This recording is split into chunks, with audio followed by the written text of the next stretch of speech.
Shout out to the old school, back in the days. Missing all the good times, don't let the memories fade. Shout out to the old school, back in... Welcome. You are hanging out with both Jesse and Ryan on News and Views. Coming to you live-ish from Radio Regent, broadcasting from the Daniel Spectrum building in Regent Park, Toronto, Ontario. Well said. Today is... What is today? Today, my friend... 2/23, whatever that is. February the 23rd. That's the one, yes. Mm-hmm.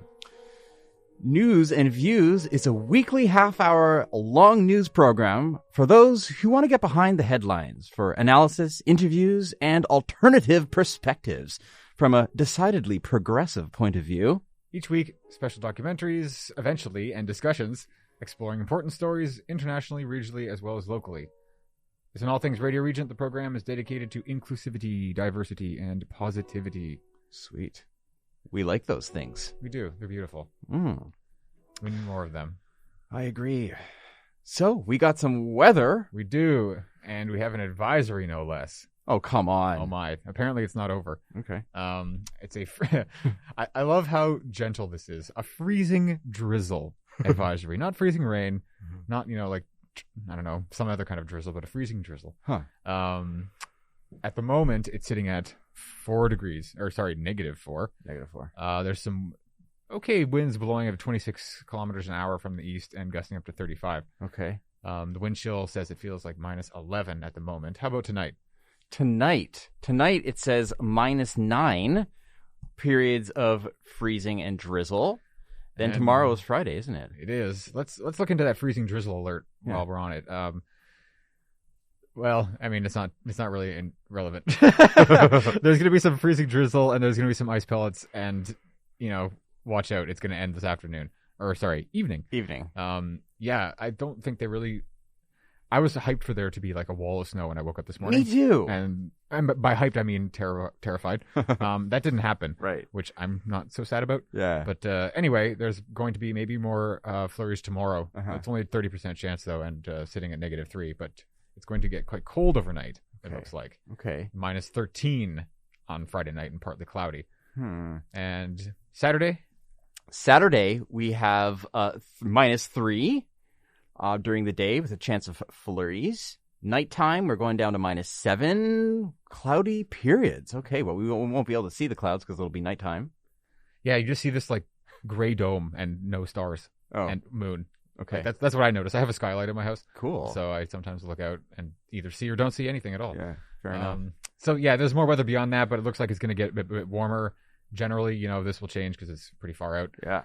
Highs back above 0 and lows closer to 0. Well, at least for one day, and then it's going to get cold again. I don't know. And then Wednesday, it's March. Next time we do the show, it will be March. That's pretty mind-blowing, isn't it? That's crazy. You know what, Jesse? I'm ready. I'm ready for the spring. Are you? Yeah. Yeah, me too. I think, I don't know if I've told you this before, but I think I suffer from the affective seasonal disorder. Oh, the SAD. The SAD. I got the SAD. Everybody got the SAD. Somebody advised me today to make sure I take my vitamin D3. Yeah, that can be very helpful for people. Nice. Any difference so far? I've been taking it for like 2 months. I think I'm okay. Like, I don't know. Like, honestly, I just need more sun. Yeah, I mean, vitamin D3, if you're taking it in the right amount, can't hurt you, right? It's like, It's either good for multiple things or at least good for one thing. Right. Yeah. Okay. All right. So this week, what do we got going on this week anyway? What do we want to focus on? There's some local stuff. There's some not necessarily news stuff, but some stuff that's happening in and around the community. That's right. We've coming to an end of Black History Month, and we have events still happening in Toronto. Regent Park Community Health Center is having a event about strengthening our roots, a Black History Month youth and community mixer. Interesting. Ooh. Sounds cool. What's going on over there, Jesse, at this event? Looks like there's going to be an afternoon of food, performances, raffles, and celebration of Black excellence. Cool. It's going to be at actually, let's give listeners a little more information. It's going to be at 585 Dundas East, but I think that might be a building of unique significance. It is It is where we are right Yeah. now? Yeah. It is in the Daniel Spectrum building. Okay. On the second floor. Yes. Oh, is it? Yeah. Okay. It's going to be the second floor of the Daniel Spectrum, which is 585 Dundas East. Just across from, like, what's the name of that park across the street? Greenfield thing. That's a good question. We should find out. There's the aquatic center there too. Right. So across from the aquatic center. Yeah. That is in 2 days from now, actually. Cool. It's 25. Am I British? It's the 25th of February, Saturday. Right. And it looks like it's starting at noon and running until 4 in the afternoon. Sweet. There have been a lot of cool events happening in Toronto for Black History Month. I think it's been a successful one. Have you attended any? Have I attended? Yeah, actually, at the Hot Doc Cinema, I saw of all things a documentary about the WWF wrestling. But interesting. Yeah, and how corrupt the organization is. Okay. But then before the movie, there was like a bunch of Black Canadian artists performing. Yeah, and they also had some I guess this is a new concept I didn't know about, but like live art, as in you show up and like people are like doing art live. They're painting a mural right in the building, so that was kind of cool. Neat. Yeah, and then I always play Bob Marley, in the month of February. Of course, it's when his birthday was, February 6th, but we always kind of celebrate Black History Month with Bob Marley. So I actually didn't know that was his birthday. Yeah. He's an Aquarius, or was. Just like us. That's right. Oh, man. What else? We've had the Toronto Black Film Festival. Which I'm just seeing is actually over. Right. As of 3 days ago. Cool. But I heard good things. Unfortunately, I didn't get out to see much in terms of that. But the Black Film Festival is gaining a lot of strength and traction. And I know from other actors that it's a really, really cool, great opportunity for films and for different stories that aren't normally told to be told. Awesome. Yeah. This is a pretty solid website, actually. Like, it does look good. I sometimes go to websites of things or organizations or events or whatever that I assume are going to be like, I don't know, full of clout, or they're going to just be well made or whatever. And then I'm very, very disappointed when I get there and be like, I can't find anything that I'm looking for. But it's a solid site, which kind of maybe speaks to what you're just saying, that maybe they're getting more traction and support and funding and stuff like that, which is like awesome that's finally happening. Because I'm sure this probably wasn't getting the attention it needed for many, many years. Yeah. to start. Oh, exactly. And great that Toronto supports this, right? Supports the many different diverse activities of different people. Yeah. Let's see. Anything else? Is this over? Maybe, but maybe not. Actually, I've been seeing this around everywhere. Yeah. Why don't you talk about that? So, if any of y'all are regular riders of the TTC, you might have seen these like kind of like portraits, I guess, like profiles of notable, I guess, notable Black Canadians or Torontonians even. I see them often, like on the subway. There'll be one of those posters. I haven't seen these actually entire cars or cabinets or whatever of streetcars being decorated, both with a portrait and then a little like a blurb, I guess, about the history. And interesting portraits too. I had a good look at them because I'm into graphic design.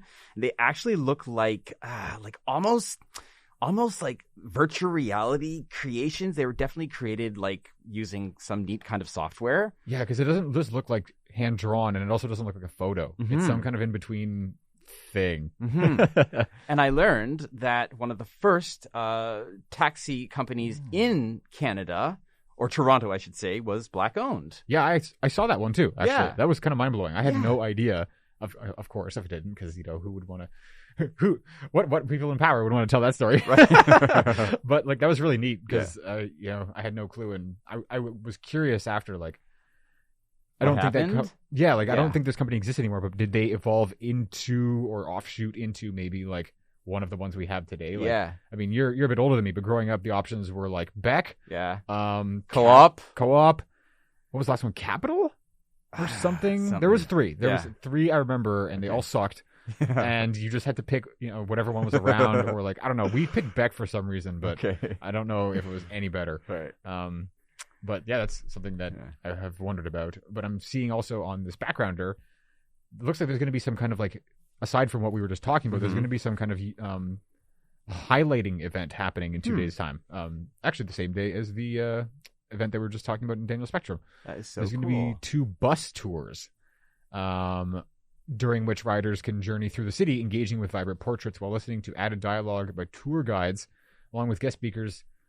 And there will be refreshments at a closing ceremony. Cool. Neat. Wow, this is like, I didn't know any of this was happening, actually. That is really cool. And we are finding this information from nowtoronto.com. Yeah, formerly Now Magazine. Formerly Now Magazine. Oh, that's a whole other conversation. Oh, once upon a time. Let's see.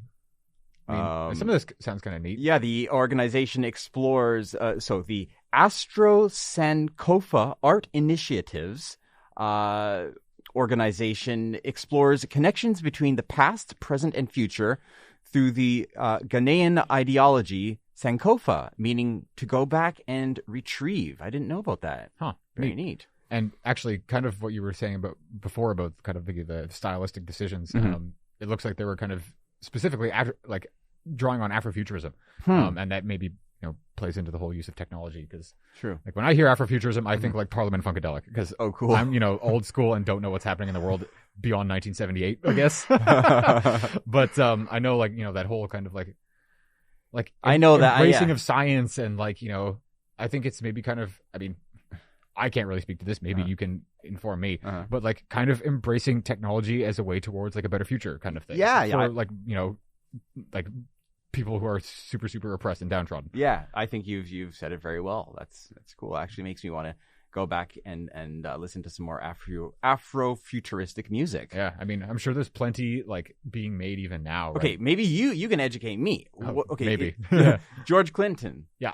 Is he Afro-futuristic or just funkadelic? I mean, I'd say both, because he was like a core member of them. Right. Parliament Funkadelic. Right. So I would say he's like pretty on the Afrofuturism train. Cool. He had cool hair. Yeah, I mean, he and Bootsy, you just look at them and it's like, what planet have you come from, or what time period have you come from? Right? It's amazing.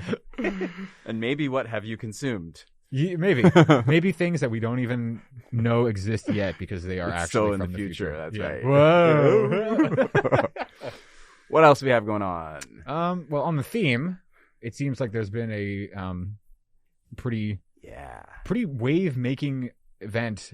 This happened just a couple days ago, it looks like, involving Julie Black. Yeah, is it Julie? Yeah, Julie Black. Yeah. Okay, because I see that and my brain reads Jolly. Yeah. No, from what in my home, we know her as Julie Black. My brother went to school with her. Oh, wow, cool. Back in the day. And she's shaking things up by singing a different lyric of the Canadian national anthem at an NBA game. Was this... Let's see. It looks like it was on the 19th, so just 4 days ago. Yeah. So basically, she said, "Let's make sure we do this properly." "Oh Canada, we stand on. Oh Canada, our home on native land," is what she said, instead of "Oh Canada, our home and native land," which is making a really, really strong statement. Yeah. And highlighting a discussion that needs to happen about indigenous people in Canada, colonization, and race. Some people are upset, obviously, with the fact that she changed the lyric, but I think it's quite awesome. Yeah, like actually, as a child growing up and having to sing this every day, I don't know whether I was distinctly aware of whether the word was even on or and. Yeah, me too, bro. Honestly, yeah. To be honest, yeah.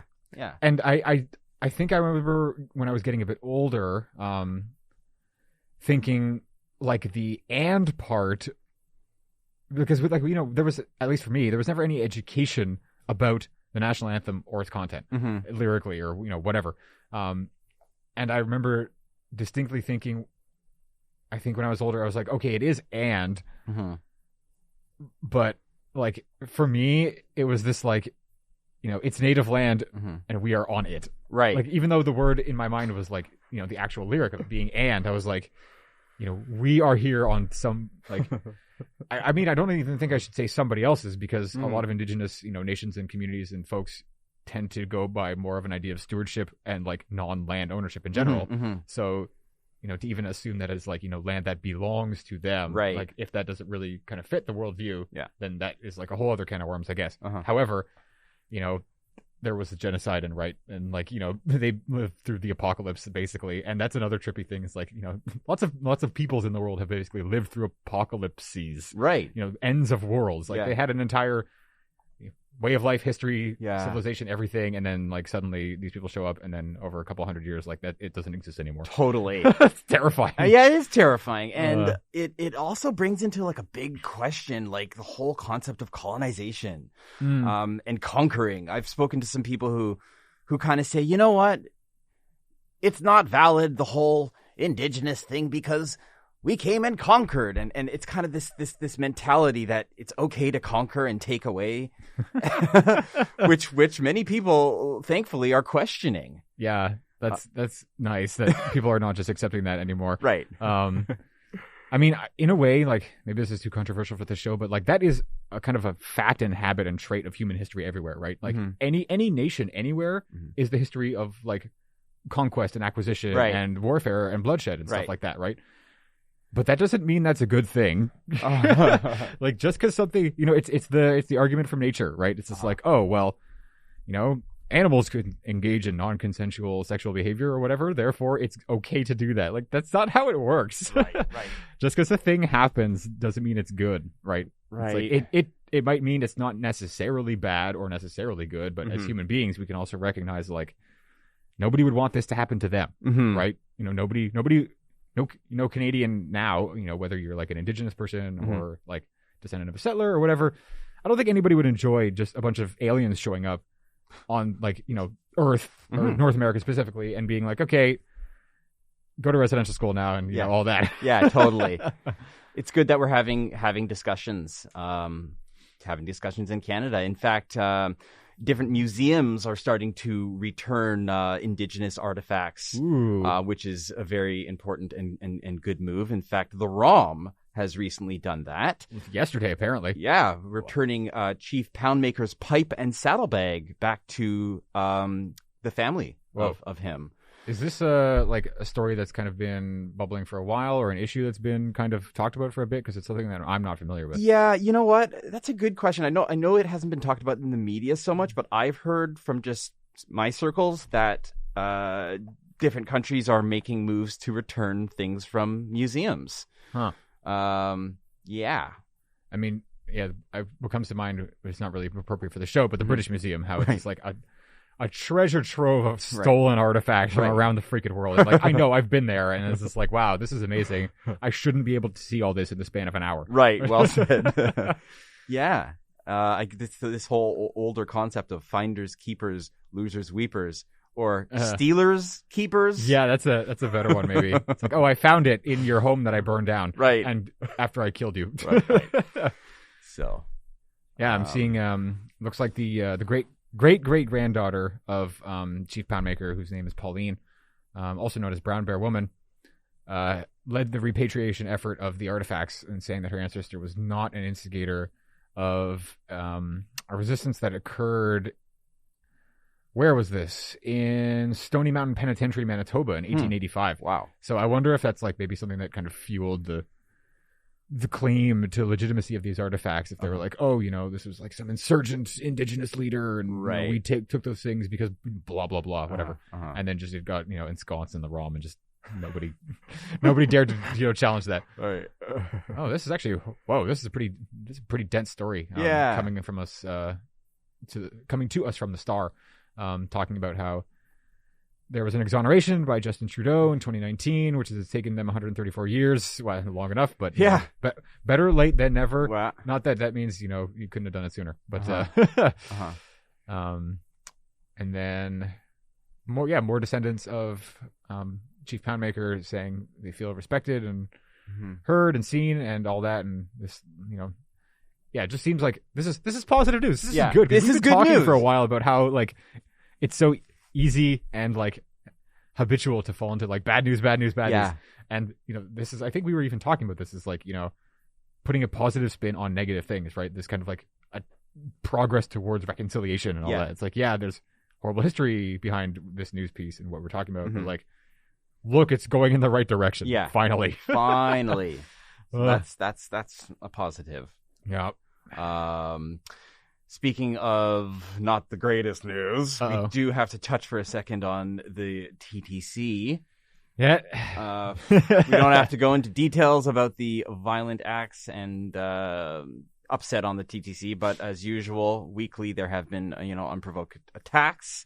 More, eh? Yeah, more. I haven't. I've kind of disengaged the past week. I haven't been too on things, so No, I get it. I've been still seeing this morning when I came into Regent Park Focus, I saw some more constables. And wait, yeah.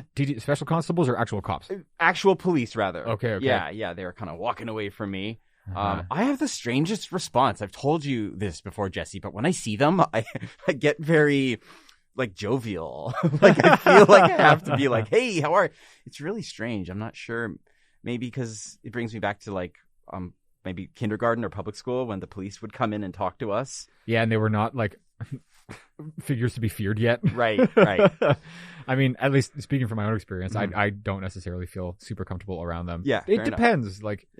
When they're just kind of when they fit a certain image that I have in my mind, and they're kind of walking with a lot of swagger and bravado, and their chests are all puffed up and etc. I'm just I kind of shrink into my seat, which is I usually see them these days when I'm on or going through transit. Actually, yesterday I saw a few, and I was saying I usually don't see them these days, but I have been seeing them more as well. Yeah, well, we'll have to see.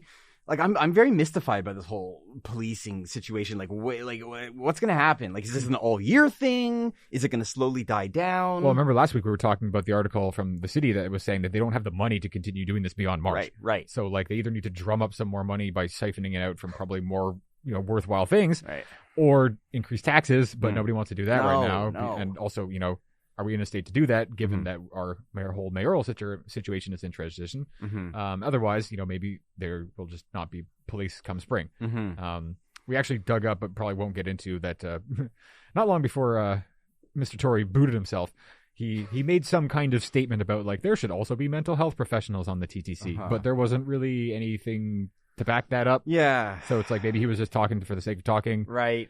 It'd be nice if he wasn't, but now that he's gone, it's probably not going to materialize. I mean, it might with the interim mayor, Jennifer McKelvie. Right, and Jennifer McKelvie is focusing on good governance, rather. So what does good governance mean to Jennifer McKelvie, I wonder? Yeah, I had to look that one up, responsible and good governance. Not being John Tory.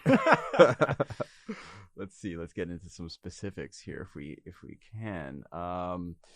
I know that she wants everyone in Toronto to feel like they have a voice. Wow, that's ambitious. It is ambitious. And that the government will handle people's problems. Residents can rest assured that my entire focus on this time is ensuring a smooth transition and continued good governance, McKelvie has said. So, okay. Because I guess, the responsibility of the deputy mayor is not to, become mayor or anything. Right, the whole point is just to kind of make things not fall apart until there's a new mayor elected. I think. Yeah, that's my understanding too. Yeah. So it should be interesting to see who our next mayor is. And please, powers that be, universe, can we not have a scandal? What's going on? What is it about the mayoral position that attracts such funky vibes and weird situations? I mean, what's that old adage? Absolute power corrupts absolutely, and especially now with the whole strong mayor thing, the power is even more absolute than it ever has been in this city, as far as I'm aware. So, well said. Yeah, I mean, we'll see what happens. I'm planning to vote if she runs again for Chloe Brown, because I didn't vote for. Well, I was really torn between her, Brown and Penalosa. Okay. And I did there's a pretty cool tool. CBC has these vote compass things at every election of whatever tier of government, and it basically asks you a bunch of questions, and you answer them based on how you feel about them and how strongly or whatever. At the end, it shows you who the candidates are that align most with your outlook and stuff. And then you have the option to re-weight your answers based on importance at the end. That can further even refine who fits best. And I think I've done that for the last few elections of, multiple levels of government. And one of the times I was okay, well, I'm like less than 8 points away between, Chloe Brown and Penalosa, for example. Okay. It's like, considering that and considering he has like, according to advanced polls, such a better shot. Yeah. I'm like, okay, this is like an example where I feel like strategic voting Yes. is not a stupid thing. No, it's not. Yeah. I my family and I practice strategic voting. We do not veer into, well, I'm not going to say who we do and do not vote for, but yeah, we do strategic voting. Yeah, I think it's like, a bit tricky when your options are between somebody like, well, actually the first time I remember hearing about strategic voting and not doing it was the election that got Trudeau in. And I didn't vote for him that time. So I'm like, why would I vote for somebody that is only the lesser of evils? Like, I'm not saying he's evil, but I don't like the Liberal Party, right? So I voted NDP in that election, and I didn't feel bad about it. There were a whole bunch of, I got to tell you this, a whole bunch of like Liberal community members and representatives, not representatives, but like people trying to get us to vote for Trudeau, and they were all over downtown Toronto talking about legalization of cannabis. Oh, yeah. Isn't that sneaky? Like, I found that a little sneaky. Like, vote for him, he'll give you legal weed. Of all the issues in the world. Yeah, forget, things that like are kind of fundamental human concerns or whatever, but like marijuana. Yeah. And I mean, maybe that worked because here he's been for many years at this point. So, I don't know, man. Whatever. Not my prime minister. Yes. I've been saying that since Harper. I'm still saying it. We're kind of bouncing all over the place here, but that's okay. It's our show. Yeah. What can we touch on? Well, let's do that one because that's kind of quirky and that's like pretty hyper local. 2 pet pythons, a dog, and a cat were rescued Tuesday afternoon after a fire broke out on the second floor of a Regent Park apartment. Whoa, that's intense. That's some Hollywood stuff. Like approximately 50 firefighters and more than a dozen trucks responded to the blaze. This was around Dundas and Sackville, so not super far from here. Okay. So the animals were not injured.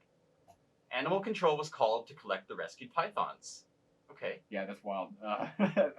There are also no people injured. Okay. No animals or humans were harmed in this fire, which is nice. Mostly caused by an electrical problem, not by pythons being wacky and playing with fire or something. Only minor damages to the apartment, which is good. Interesting. Hey, now this story is reminding me something. Also, we're in a new year, and I would recommend everyone to check their fire alarm batteries. Oh yeah. That's super important. I'm in a basement apartment, so I have 2 alarms. I got the fire alarm and I guess it's carbon monoxide. Another alarm to check the batteries of because it's very important. Yeah. Like, theoretically more deadly because you can't detect it at all. Terrifying. Right. It's like a fire. Oh, well, I know a fire's burning unless you're asleep. Yeah. CO. Like, you could be awake and just sitting there and breathing it in. Okay. And, that's why you need them because it's odorless. It's, colorless. It just is there. Crazy. Yeah. So check those alarms. If you don't have carbon monoxide alarm, really good idea to get one. I think I don't rent an apartment now. I rent a house with other people, so I don't know. And also, like, they have been already renting before I showed up. Is it a responsibility of the landlord to provide these things? You know what? I'm not going to comment on that because I don't know, but I would assume it's their property. Yeah. I mean, but maybe we can check for next show. Yeah, I mean, or probably a quick check on like the landlord tenant board website. Right. Probably will have a thing about this. Just if you're somebody who has trouble accessing these things for whatever reason, either due to finances or like proximity, it might be your landlord's responsibility if you are a renter to furnish your home with these kinds of things. And if it is, not that means it's going to necessarily be easy if your landlord is not good. A lot of landlords will really drag their heels on like their legal requirements of being a landlord. Right. But it might be something worthwhile to get started at least. Well said. Randomly, I got to ask you, Jesse. Are you ready for spring around the corner? I couldn't be more ready, especially after today. Yeah. Like, I mean, the only season I like is in this country is summer. Me too. And like not even the end of spring, it's still cold, but like the summer through mid-fall is nice for me. Yeah. So about like a third of the year I enjoy. I know. More or less. But that's me. How about you? I'm super ready. As I said in the beginning of the show, I'm missing sunshine. Right. And I cannot wait for that. It's just around the corner. We had a while where the sun was actually out like multiple days, and I was, despite not sleeping enough, I was like still going out in the mornings and being like, well, I'm awake anyway. Right. Might as well do something because the sun is out. I like that. Yeah, that was actually a solid week about a week or so ago. I think. Yeah, that was so nice. Anyway, got to thank you all for joining us. This is show number 4. Can you believe it? This is show number 4. Yeah, it is. That's well. Cool. I'm having a good time. Yeah, likewise. It's been a pleasure as usual, Mm-hmm. and I'd like to thank you all for listening today to News and Views, coming at you by I don't know what the correct particle I should be using here is, but Radio Regent.